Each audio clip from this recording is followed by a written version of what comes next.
Okay, let's get going.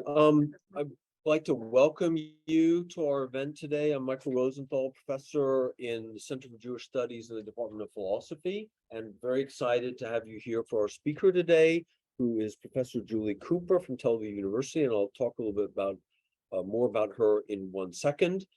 First of all, let me do two important things. First of all, let me give you the land acknowledgement, which is very important from the University of Toronto, which I'm going to read now for everyone.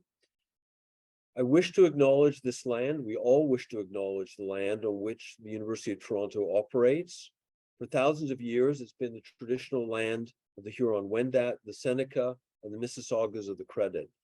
Today, this meeting place is still the home to many Indigenous people from across Turtle Island, and we're grateful to have the opportunity to work on this land. Thank you. Today, we have the Dr. Max and Gianna Glassman Israel Exchange Scholar Lecture. So we'd like to thank the Glassmans for supporting this event. And to introduce our speaker, let me just say a little bit formally about Julie Cooper's background. She is the senior lecturer, which is our equivalent of an associate professor in the political science department at Tel Aviv University. Her research interests include the history of political theory, early modern political theory, especially Hobbes and Spinoza, secularism and secularization, Jewish political thought, and modern Jewish political thought.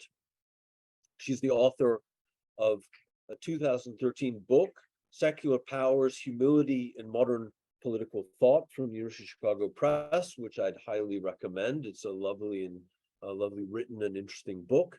Her work has appeared or is forthcoming in many important journals, including the Review of Politics, the Historical Journal, Political Theory, Jewish Quarterly Review, Annual Review of Political Science, the Journal of Politics and Political Theology.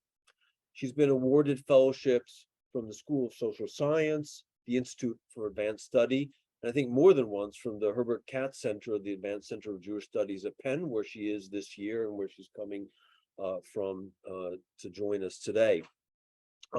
She's currently working on a book project tentatively entitled Politics Without Sovereignty, Exile, State, and Territory in Jewish Thought, which examines modern attempts to reimagine and rehabilitate Judaism's national, and political dimensions.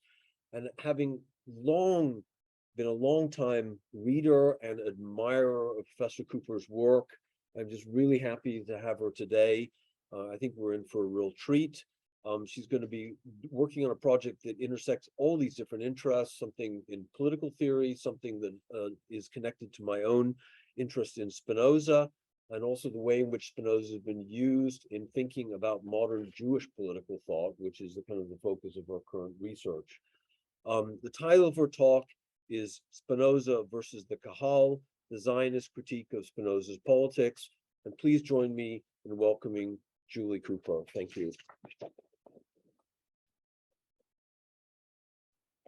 Thanks so much, Michael, for that introduction, and I'm really happy to be here. And as Michael suggested, I'm going to be speaking about Spinoza's reception, focusing on Zionists who wrote about Spinoza in Hebrew in the 1920s and 30s.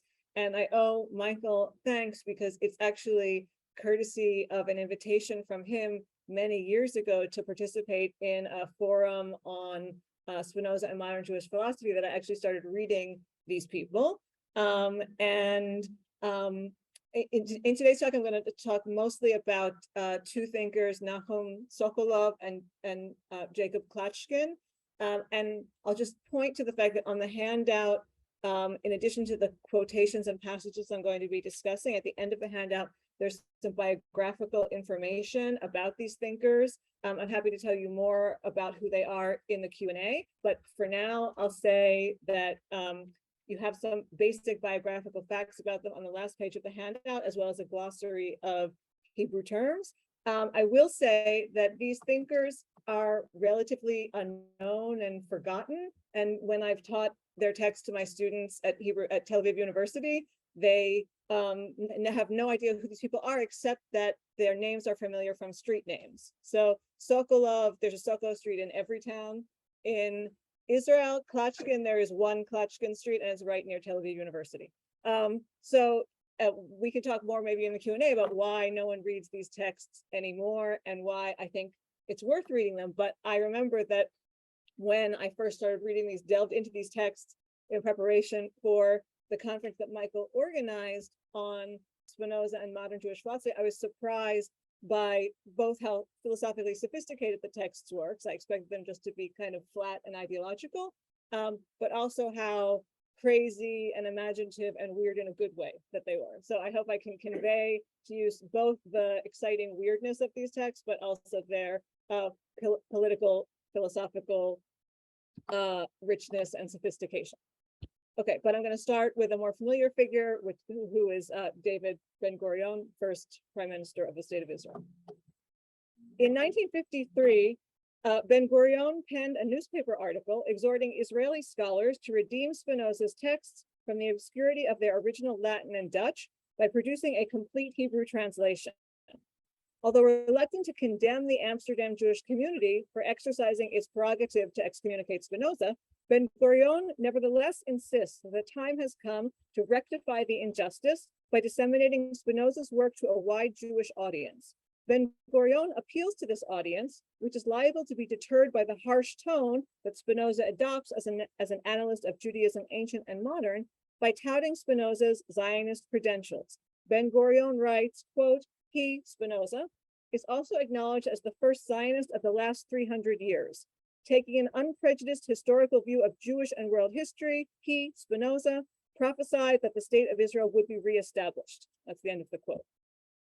Ben-Gurion's exhortation is a venerable example of a trope that recurs throughout modern Jewish thought, namely the designation of Spinoza as a Zionist pioneer. Since the 1950s, scholars have debated whether one can legitimately designate Spinoza a Zionist, and if so, which school of Zionism Spinoza founded, anticipated, or unwittingly inspired. Like Ben-Gurion, scholars who discern Zionist inklings in Spinoza's philosophy generally assume that endorsement of the sovereign state as a corrective to the ostensible pathologies of diasporic existence is what makes one a Zionist. So I'm going to challenge that idea in this talk. I'm going to contest one of the most powerful assumptions informing scholarship on Spinoza's Jewish reception, namely that self-identified Zionists were drawn to Spinoza because they endorsed his contention that sovereign power is a sine qua non for Jewish self-determination. As I will demonstrate, many of the thinkers who enshrined Spinoza as a Hebrew cultural icon in the 1920s and 30s actively rejected Spinoza's political thought, precisely because it discounts non-sovereign political formations like the Kahal, like the autonomous Jewish community of the Middle Ages. Spinoza's political thought, sorry, I just dropped my pen. Spinoza's political thought discounts these political formations, relegating the diasporic Jewish community to the status of a private church. Spinoza's conflict with the Kahal was, as we will see, was an obligatory reference point for Zionist intellectuals, but when they returned to this historical episode, they tended to side with the Kahal, with the Parnasim, with the elders of the Amsterdam Jewish community who excommunicated Spinoza. So in this paper, I'm following previous scholars in assigning diagnostic value to Spinoza's reception. Like we can use Spinoza's reception to learn something more general about modern Jewish political thought. But I challenge the conclusions that most previous scholars have drawn regarding Zionist attitudes towards sovereignty. With this challenge to dominant interpretations of Spinoza's Zionist reception, I showcase Spinoza's Zionist critics. And again, today I'm going to focus mostly on two thinkers, Sokolow and Klatzkin. And I'm trying to showcase, in part, the sophistication of their political thinking. And I'm going to try to convince you that in their effort to counter Spinoza's justification for sovereignty, Sokolow and Klatzkin advanced an emphatically political conception of exile, what we call in Hebrew galut, and they understood exile as a condition that both required and enabled diasporic Jews to found institutions of self-government. What allowed Sokolow and Klatzkin to reject foundational assumptions of modern Western politics? Sokolow and Klatzkin reached political conclusions diametrically opposed to those of Spinoza because they were immersed in the intellectual and political milieu of Eastern Europe. In modern Europe, Jews who lived in nation states, namely Jews who lived in Western Europe, and Jews who lived in multinational empires in Eastern Europe, had different possibilities for self-identification and organization. So the dominant modes of self-identification and organization in the West were incorporation as a religious minority versus national cultural autonomy in Eastern Europe. On the eve of World War II, the vast majority of world Jewry lived in Eastern Europe. The political regimes under which Eastern European Jews experienced modernization were the multinational Russian and Habsburg empires. Ashkenazic Jews living in empires and their multinational successor states developed a distinctive political vision that prized national autonomy, but did not equate self-rule with sovereign power. These legacies are present to Sokolow and Klatzkin, informing their interpretation of Spinoza's tribulations in Jewish Amsterdam, and more important, their vision for Jewish and Zionist politics. So now I'm going to talk a little bit about the way that Sokolow and Klatzkin analyzed the historical episode in which Spinoza was excommunicated by the elders in the Amsterdam Jewish community. We'll see that in their respective works on Spinoza, Sokolow and Klatzkin use diasporic Jewish history, and there's a special focus on the Kahal, on the Jewish community of Amsterdam, and they present diasporic Jewish history as a counterweight to Spinoza's sovereignty.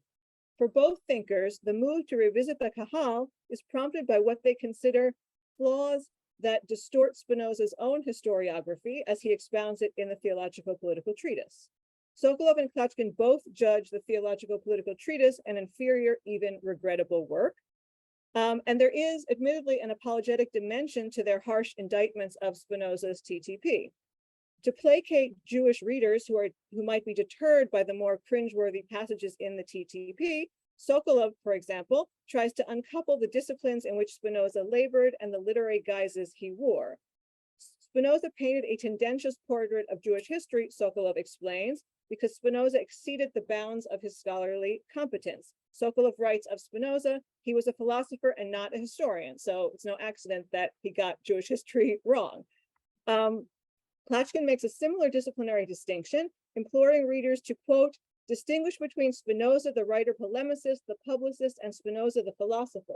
Do not seek the philosopher in his treatise, in his TTP. Its path is not his path. Seek him in the ethics. Only on this theory, the ethics, did his Shekhinah dwell. Only in this text was his thought revealed in all of its creative power and all of its power to impress in its purity. That's the end of the quote. Beyond the attempted rehabilitation of Spinoza's inspired and pure texts, however, lies a pointed criticism of Spinoza's philosophical training.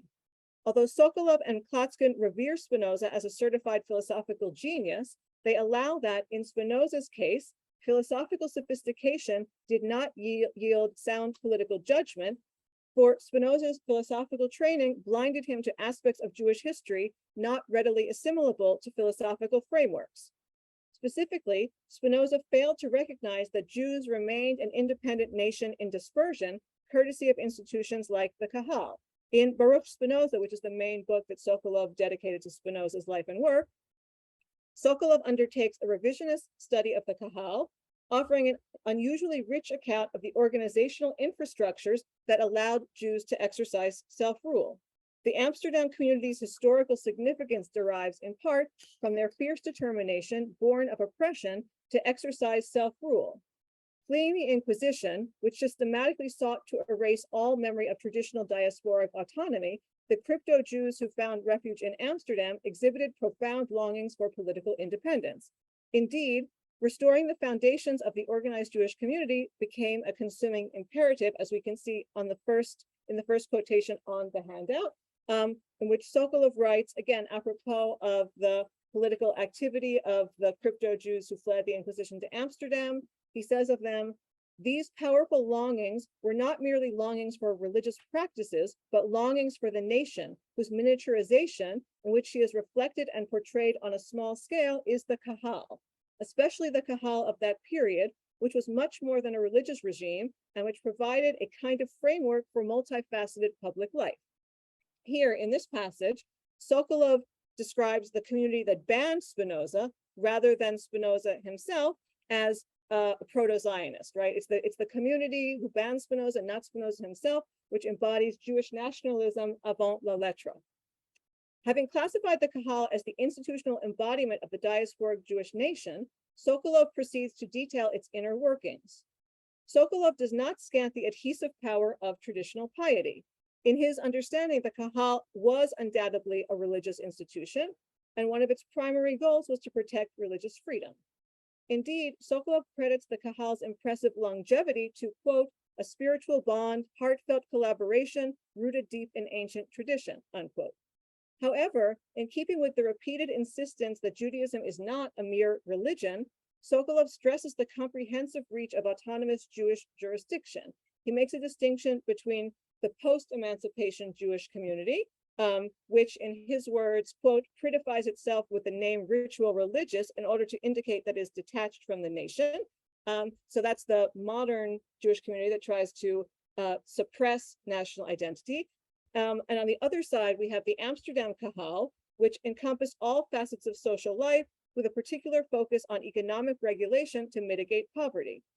According to Sokolow, the community elders issued, quote, market ordinances, ordinances regarding support and charity, ordinances regarding free education, ordinances of mutual aid, regulation of competition, decrees against luxury, and many more arrangements and corrections of this kind, which fall under the category of the economy. That's the end of the quotation. On the basis of these institutions and practices, Sokolow classifies the Kahal as, quote, a constitutional regime, unquote. Indeed, Sokolow refuses categorical distinctions between Jewish self-government and the Dutch Republic to which it was subordinate.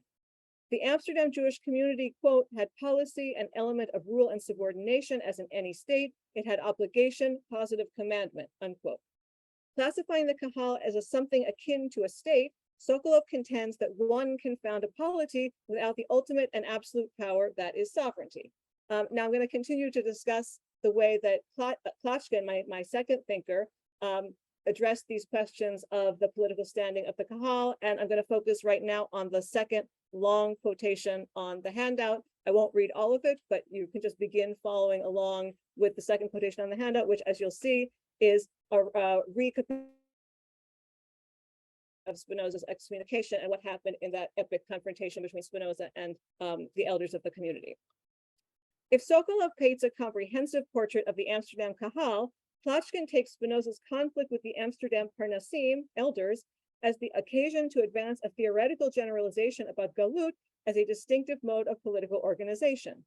Klatzkin's analysis of Spinoza's excommunication provides a concise introduction to his theory of diasporic political traditions.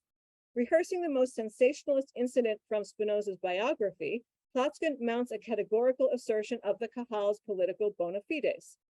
Most of Spinoza's Hebrew admirers can see that the ban against him was understandable or even necessary, given the tenuous political circumstances of the Amsterdam Jewish community. Klatzkin echoes the apologetic tenor of other works, contending that Christians have historically exhibited far greater zeal in prosecution of heresy, but Klatzkin adds a fierce indictment of Spinoza's personal and political conduct. On Klatzkin's view, Spinoza's stubborn refusal of communal authority was hypocritical, violating his stated political principles. Fealty to the doctrines expounded in the theological political treatise, Klatzkin insists, should have led Spinoza to accept the verdict of the Kahal. Citing numerous passages from the TTP that demand complete submission to the state's authority, in one deeds at least, Klatzkin concludes that, quote, and here we're actually turn to the second page of the handout. The second paragraph where I have underlined the sentence that I'm about to read. Klatzkin's conclusion about the justice of the verdict against Spinoza is that Spinoza was, in fact, judged justly. He was judged according to the law by which he himself judges. By consorting with Christians, by publicly violating halakha, and by spurning rabbinic invitations to repent, Spinoza contravened his own injunctions to obedience. Of course, Spinoza's conduct only appears hypocritical if, unlike Spinoza himself, one considers the authority of the Kahal identical in kind to the authority of the Dutch state. With the accusation of hypocrisy, Klatzkin positions the Kahal as a legitimate polity to which all Jews, Spinoza included, have binding obligations. Indeed, Klatzkin concludes his unsparing rendition of the excommunication with a resounding assertion of the Kahal's political dignity. And now I'm going to go to the last paragraph of that quotation, the underlined passage. Klatzkin writes, with respect to Spinoza's teaching regarding worship of state and homeland, worship of legality and discipline, that it justifies the judgment against him. His punishment is its punishment, and this is the important sentence, for in diaspora, the Torah was the Jewish people's homeland, and its laws were the laws of its state. So here, we're seeing that diasporic political idioms from Eastern Europe, which I'll say more about in a minute, they furnish Klatzkin with a theoretical framework in which the Torah registers as a state, and consequently, Spinoza is condemned as a rebel. Klatzkin elaborates a broader theory of Galut politics upon the claim, also encountered in Sokolow's work, that the Amsterdam Jewish community constituted a legitimate state. Klatzkin expounds his theory of Galut politics while advancing a historical diagnosis regarding the destructive consequences of enlightenment and emancipation for Jewish autonomy. As Spinoza's rebellion illustrates, as early as the 17th century, the authority of the Kahal was subject to increasing challenge. Modernity, which Klatzkin dates to the Haskalah, the Jewish Enlightenment, augurs profound and apparently irreversible transformations in the modes of political organization that are possible in Galut. Contemporary Galut proves unsustainable, Klatzkin concludes, because the lure of assimilation and the erosion of religious norms conspire to rob Jewish law of its public authority. And now I want to move to the next passage on the handout, in which we can see Klatzkin's historical verdict and criticism of emancipation. He writes, "Our sages spoke well. Even if the nations of the world are exiled, their exile is not Galut. But for Israel, who does not eat their bread or drink their wine, their exile is Galut, is exile. And now that we do eat their bread and drink their wine, in the end, our Galut will no longer be Galut. That is the end of our national foreignness, which will decrease and come to an end." In this passage, Klatzkin bases a controversial definition of Galut on a rabbinic midrash. On Klatzkin's rabbinic definition, expulsion from one's homeland does not exhaust the phenomenon of Galut. Rather, Galut, properly understood, involves a high degree of segregation from the dominant culture. With the removal of barriers to social integration in modernity, Klatzkin contends, Jews no longer constitute an alien nation within their host communities, with the result that authentic forms of Galut are irrevocably lost. Klatzkin depicts this epochal break as a loss to be mourned rather than a liberation from political subordination and benighted clerical rule. For those steeped in standard histories of Zionism, it may come as a surprise to hear a professed Zionist lament the demise of Galut existence. For too long, we have been taught that the so-called negation of the exile, Shlilat HaGalut, is a foundational Zionist tenet, along with endorsement of the nation state. Such litanies are especially surprising coming from Klatzkin, who has been classified as an especially strident negator. This reputation is not without foundation. Having concluded that diasporic autonomy is no longer possible in modern Europe, Klatzkin calls for the negation of the exile in its contemporary degraded form. Unlike diaspora nationalists who demanded national autonomy for Jews in Europe, Klatzkin believed that post-emancipation, Jews had to establish autonomy on a territorial basis in the land of Israel. Yet the polemical flourishes of Klatzkin's prose should not blind us to the complexity of his position. Unlike the more categorical deniers, Klatzkin does not condemn Galut as a perverse apolitical mode of existence. Indeed, by predicating his political analysis on a controversial periodization, Klatzkin implies that Galut is not inherently pathological, demeaning, or oppressive. On the contrary, the pre-modern Galut offered a degree of political freedom rivaling that of the ancient Hebrew state. The biblical and rabbinic allusions that Klatzkin employs to render this historical verdict convey his veneration for the pre-modern Galut. Klatzkin calls the Haskalah, the Jewish Enlightenment, a korban, a destruction, and he uses a Hebrew word, korban, that invokes formative chapters in Jewish history, namely the destruction of the first and second temples. With the metaphor of Haskalah as korban, Klatzkin suggests that the loss lamented is not merely the decline in religious observance, but the concomitant loss of political independence. Klatzkin writes, the destruction of our religion is the destruction of our state in Galut, the destruction of our third temple, Batenu Hashlishi, our dwelling on foreign soil, unquote. In these passages, Klatzkin equates the diasporic community, our third temple, with the ancient Hebrew state, inverting the conventional understanding of Galut as a condition of passivity and dependence, the antithesis of the independence enjoyed in biblical times. On Klatzkin's historical narrative, it is the modern Khurban, rather than the events traditionally associated with 70 CE, events like the destruction of the Second Temple, the demise of the Hebrew state, emigration from the land of Israel. For Klatzkin, it's not those events, but rather the advent of modernity that constitutes the decisive political rupture. What is the theoretical claim implicit in Klatzkin's complaint that Galut is no longer viable once Jewish law lacks public authority? Against Spinoza, Klatzkin can classify the Kahal as a state because he believes that a functioning polity can be erected solely on the basis of rabbinic law. If Spinoza dismisses halakha as an incoherent anachronism, Klatzkin portrays halakha as the infrastructure for diasporic self-rule. Klatzkin's fundamental premise is that if historical conditions are favorable, if they encourage social segregation and religious adherence, it is possible to erect a polity without sovereign power or territorial contiguity. Klatzkin writes, quote, even in Galut, our lives were political, a kingdom within a kingdom, unquote. Klatzkin seldom complained that pre-modern Jewish communities were weak, dependent, and vulnerable to Gentile caprice. On the contrary, in the heat of polemical contestation, Klatzkin greatly exaggerates the degree of autonomy that medieval Jewish communities actually enjoyed. Nor does Klatzkin consider the lack of territorial contiguity an impediment to the establishment of a viable polity. On this narrative, territorial concentration in the land of Israel becomes necessary only with the demise of the Kahal.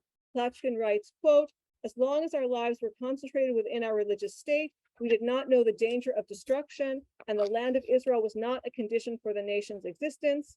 Since our state on foreign soil was destroyed, however, the land of Israel has become a condition for our existence, unquote.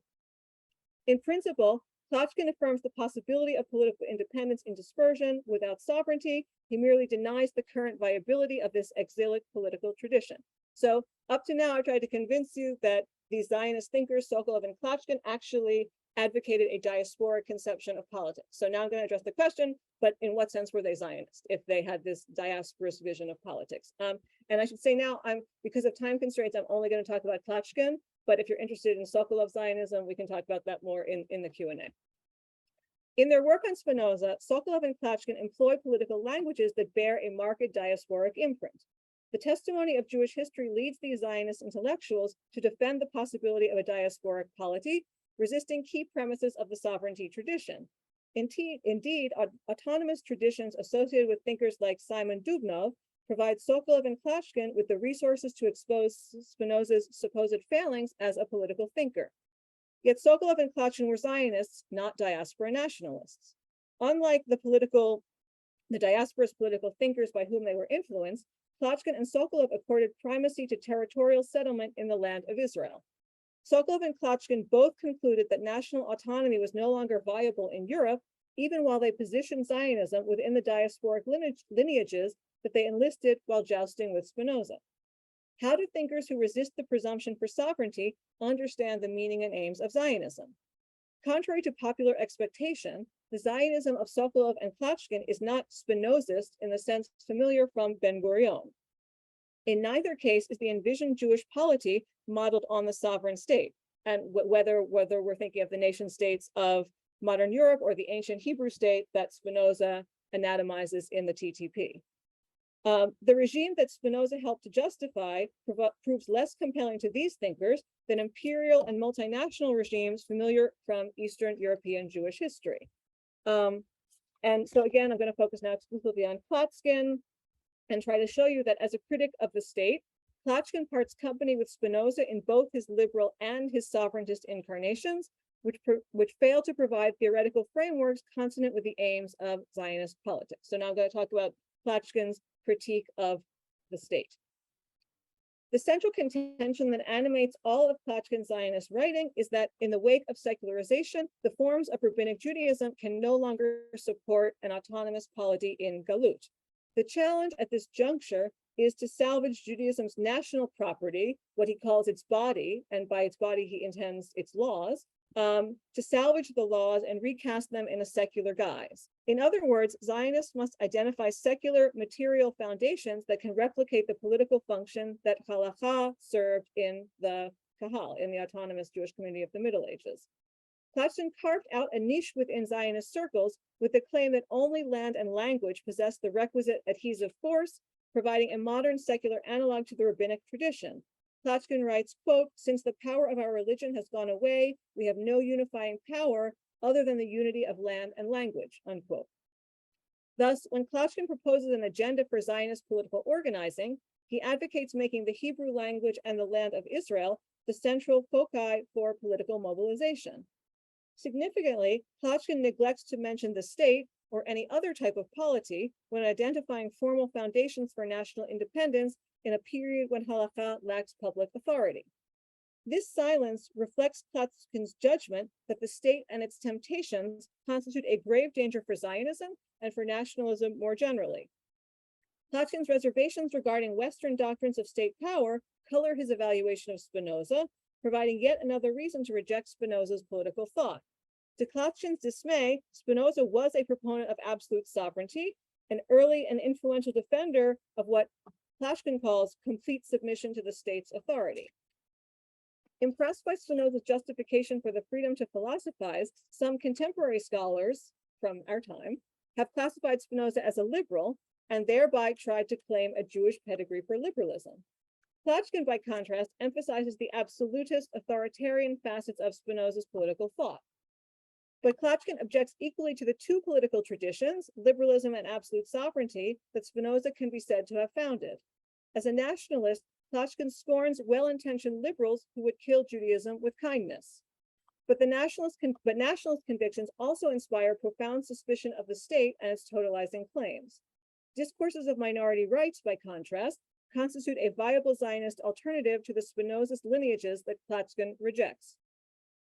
Klatzkin reserves his most disdainful incendiary prose for an assault on the liberal emancipation contract that threatens to extinguish Jewish nationality. And I should say Klatzkin is a polemicist. He exaggerates for rhetorical effect in ways that are often beautiful and sometimes shocking, like in the following sentence in which he says, "Better already Jews without equal rights than equal rights without Jews." So as we'll see, he says things that make for uncomfortable reading today.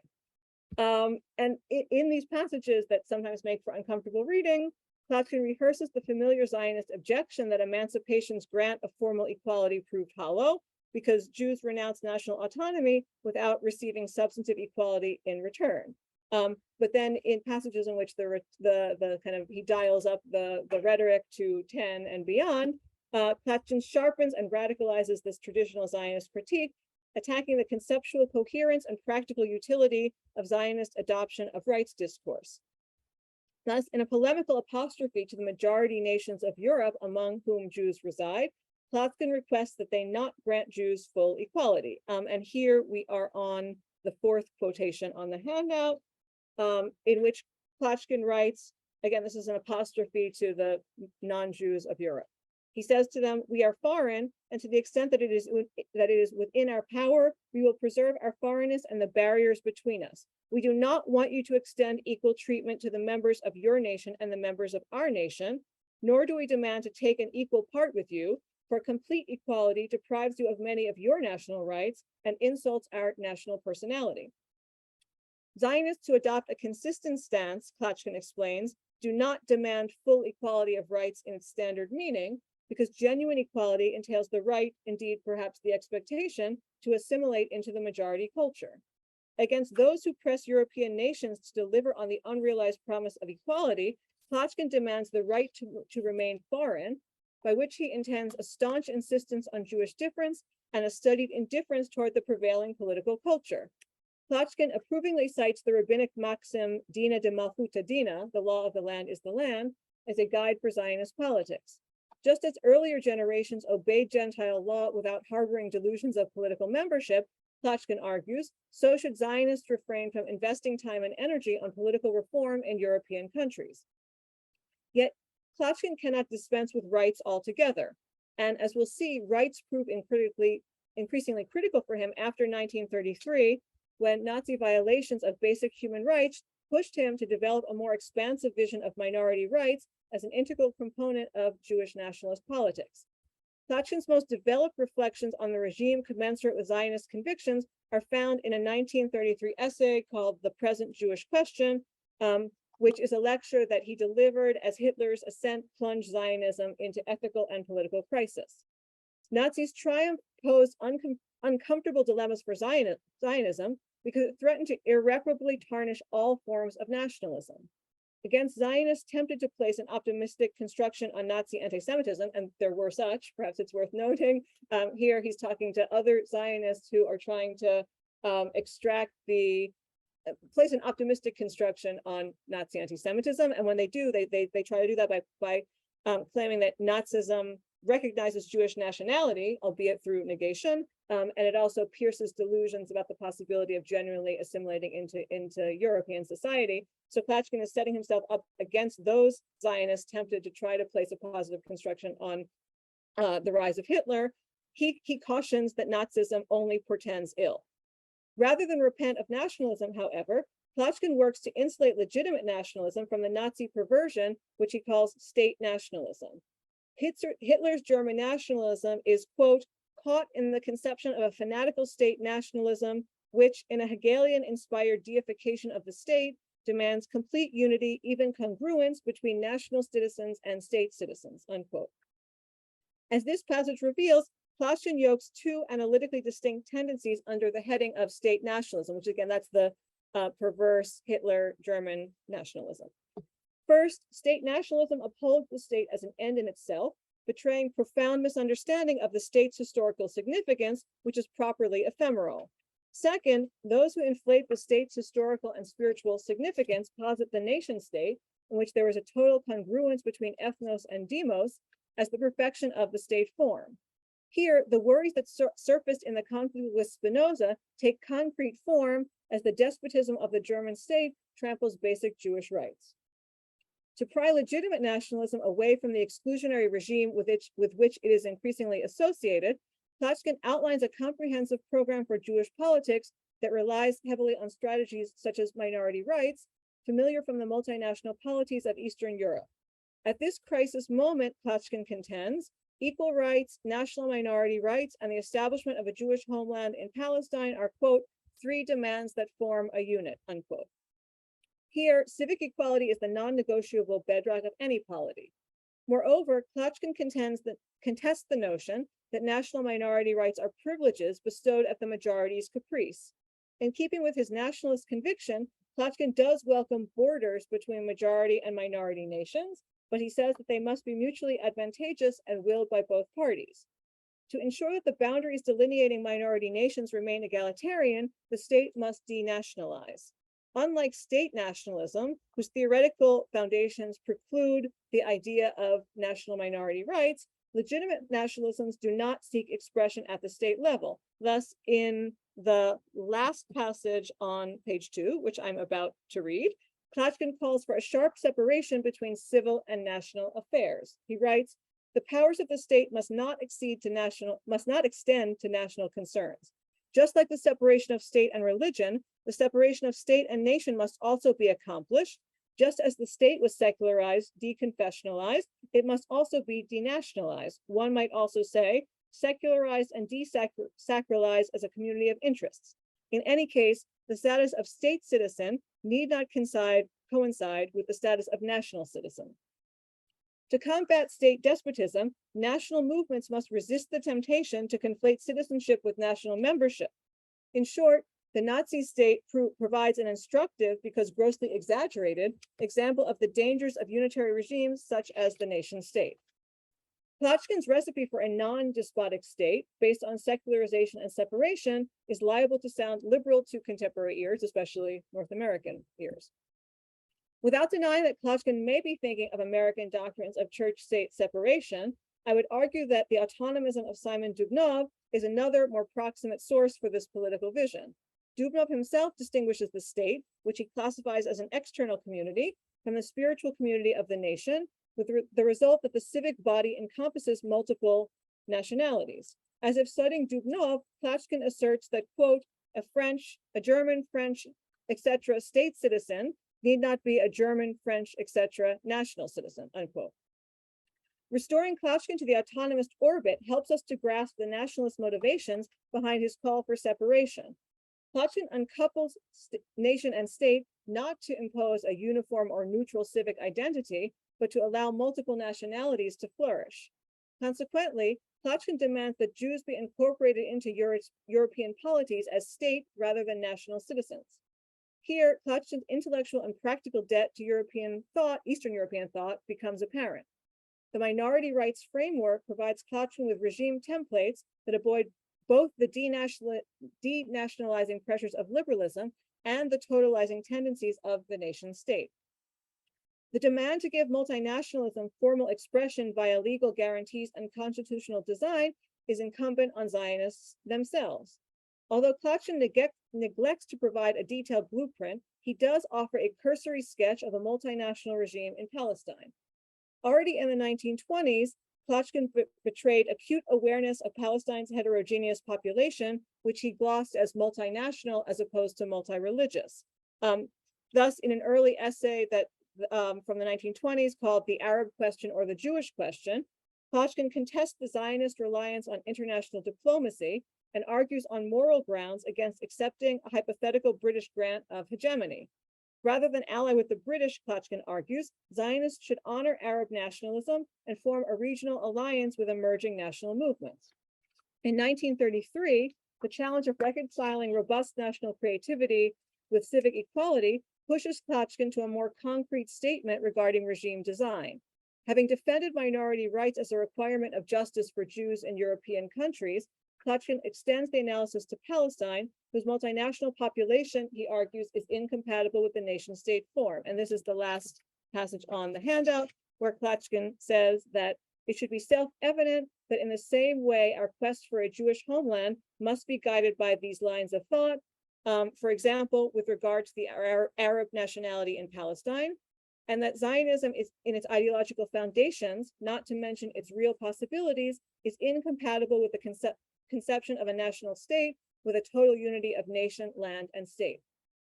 So in this passage, Klatzkin contends, for reasons both principled and practical, that Zionists must opt for a multinational regime that combines national distinctiveness with civic equality. Significantly, Klatzkin proposes the same political template for Europe and Palestine, that is, for all countries in which national diversity is an established fact. Although Klatzkin would establish Jewish nationality on territorial foundations, he still thinks, conceptually at least, via autonomous traditions. Indeed, one might wonder why Klatzkin remains invested in the establishment of a homeland in Palestine if Jews there will live under more or less the same kind of political regime that he's proposing for Europe. As if anticipating this objection, Klatzkin denies that minority rights alone could alleviate the predicament of an interterritorial nation like the Jews, whose zigzag, that's his term, zigzag line of distribution consigns them to the status of a disadvantaged minority in every European country. Although Klatzkin rejects the diasporic thrust of Dubnov's political ideology, his own political thought, in its broad conceptual outlines, exhibits greater affinities to Dubnov than to Spinoza. Okay, so let me just say one or two words by way of conclusion as to what I see as the implications of this analysis, both for our understanding of Zionist intellectual history and also for Jewish politics more generally. I have unpacked theoretical commitments motivating Spinoza's Zionist critics in an effort to challenge regnant assumptions about nationalism, sovereignty, and the sources of non-sovereign political imagination. The reflexive equation between nation and state led previous scholars to prematurely conclude that, as Zionists, Sokolow and Klatzkin must have embraced Spinoza's political doctrines. Yet the depth of their opposition refutes commonplaces about the categorically negationist and sovereigntist complexion of Zionist thought. Although Sokolow and Klatzkin despair of Jewish national autonomy in Europe, they articulate the demand for political independence in the land of Israel in a language that bears a diasporic imprint. This excursus into the Hebrew Spinoza archive should help us to develop a more nuanced account of Zionist intellectual history, especially with respect to concepts such as sovereignty and the nation state. But I also want to suggest that this exercise in intellectual history has normative implications, challenging contemporary nostrums about the sources of non-sovereign political thought. In recent years, political theorists, mostly English-speaking political theorists in America, have begun to envision freedom, agency, and subjectivity without recourse to stock tropes of sovereignty. Theorists of non-sovereign agency often draw inspiration from Jewish figurations of exile. Yet theorists who mobilize exile and diaspora as counterweights to the sovereign paradigm have drawn almost exclusively on the usual suspects of modern Jewish thought, namely thinkers from French and German Jewish thought. The German and French Jewish sources that have emerged as familiar touchstones reflect the experience of Jews as a religious minority in nation states. Working within the context of the nation state, contemporary political theorists mobilize German Jewish thought as a solvent of national identity, which they indict as a catalyst to exclusionary violence. These contemporary discourses, I'm trying to suggest, rest on a false opposition between diaspora and nation, between nationalism and non-sovereignty. For those steeped in contemporary discourses of non-sovereignty, it is inconceivable that committed nationalists like Sokolow and Klatzkin would theorize the inner workings of and historical conditions for non-sovereign politics. The Hebrew Spinoza archive, by contrast, confronts us with a vision of non-sovereign politics animated by fiercely nationalist convictions. Introducing Eastern European voices into the critical conversation should change our sense of the conceivable political theoretical configurations, because we are challenged to release the reflexive equivalence between nation and state. In other words, the geographical biases that distort contemporary understandings of modern Jewish thought have concrete political implications. Eastern European conceptions of exile reflect Jews standing as a minority nation as opposed to a religious minority.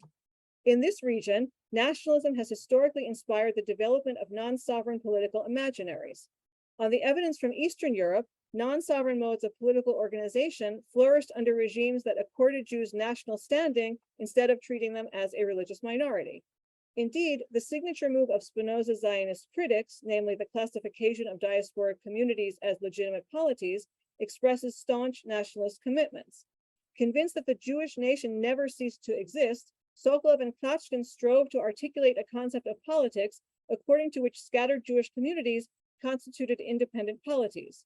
The determination to attest an unbroken chain of Jewish self-rule led Sokolow and Klatzkin to reject canonical doctrines of sovereignty.